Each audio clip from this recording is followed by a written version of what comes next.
আমরা সন্তুষ্ট এই রায়ে।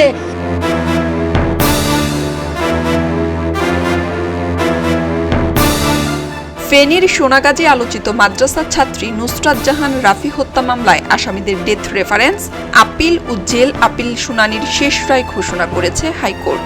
রায়ে মাদ্রাসার তৎকালীন অধ্যক্ষ সিরাজউদ্দৌলা ও মাদ্রাসার ছাত্র মাহাদাত হোসেনের মৃত্যুদণ্ড বহাল রেখেছেন আদালত। এছাড়া 4 জনকে যাবজ্জীবন কারাদণ্ড এবং 10 জনকে খালাস দেওয়া হয়েছে। রায়কে ঘিরে নুসরাতের বাড়িতে নিরাপত্তা জোরদার করেছে পুলিশ। নিম্ন আদালতের রায়ের পর থেকেই বাড়িতে সার্বক্ষণিক 2 পুলিশ সদস্য পাহারায় ছিলেন।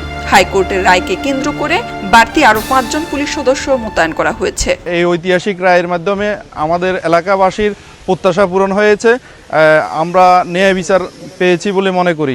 এলাকাবাসীর যে প্রত্যাশা ছিল ওই প্রত্যাশা অনুযায়ী আমরা রায় পেয়েছি। নুসরাতের মা শিরিন আক্তার বলেন, নুসরাত আত্মহত্যা করেছেন এমন প্রচারও চালিয়েছেন অনেকে, তবে আজকের রায়ের মাধ্যমে প্রমাণ হয়েছে নুসরাতকে হত্যা করা হয়েছে। আমরা এই রায়, আমরা আদালতের প্রতি অনেক শ্রদ্ধাশীল।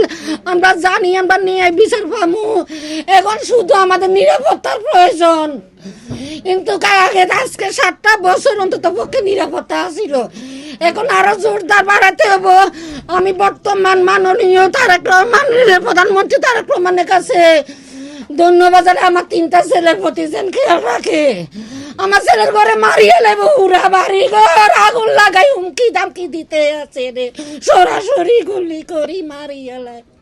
নিরাপত্তায় নিয়োজিত সোনাগাজী মডেল থানার এসআই পলাশচন্দ্র রায় জানান, রায়কে ঘিরে যেন কোনো ধরনের অপ্রীতিকর ঘটনা না ঘটে সেজন্য পুলিশ প্রশাসনের পক্ষ থেকে বাড়তি নিরাপত্তা জোরদার করা হয়েছে। সোনাগাজী মডেল থানা থেকে নুসরাত হত্যা মামলার রায়ের সময়ে এখানে আইনশৃঙ্খলা পরিস্থিতি নিরাপত্তার জন্য আমরা এখানে ডিউটিতে কর্মরত আছি। যতক্ষণ পর্যন্ত না এখানে কোনো ধরনের বিশৃঙ্খলা, কোনো ধরনের ঝামেলা যাতে না হয়, আমরা সব সময় নিরাপত্তায় আছি, নিরাপত্তায় থাকব। 2019 সালের 27 মার্চ সোনাগাজী ইসলামিয়া ফাজিল মাদ্রাসার তৎকালীন অধ্যক্ষ সিরাজউদ্দৌলার বিরুদ্ধে শ্লীলতাহানির অভিযোগ করেন নুসরাত। এই ঘটনায় মামলা হলে তাকে গ্রেপ্তার করা হয়। মামলা প্রত্যাহারে রাজি না হওয়ায় 2019 সালের 6 এপ্রিল মাদ্রাসার ছাদে নুসরাতকে ডেকে নিয়ে হাত পা বেঁধে তার গায়ে কেরোসিন ঢেলে আগুন ধরিয়ে দেওয়ার অভিযোগ ওঠে।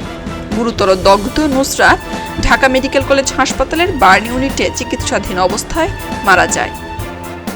আলোচিত এই মামলায় ফেনীর নারী ও শিশু নির্যাতন দমন ট্রাইব্যুনাল 2019 সালের 24 অক্টোবর রায় দিয়েছিলেন। রায়ে মাদ্রাসার বরখাস্ত হওয়া অধ্যক্ষ সিরাজউদ্দৌলা সহ 16 জনকে মৃত্যুদণ্ড দেওয়া হয়েছিল। খবরের কাগজ, নিখাত, নির্ভীক, নিরপেক্ষ।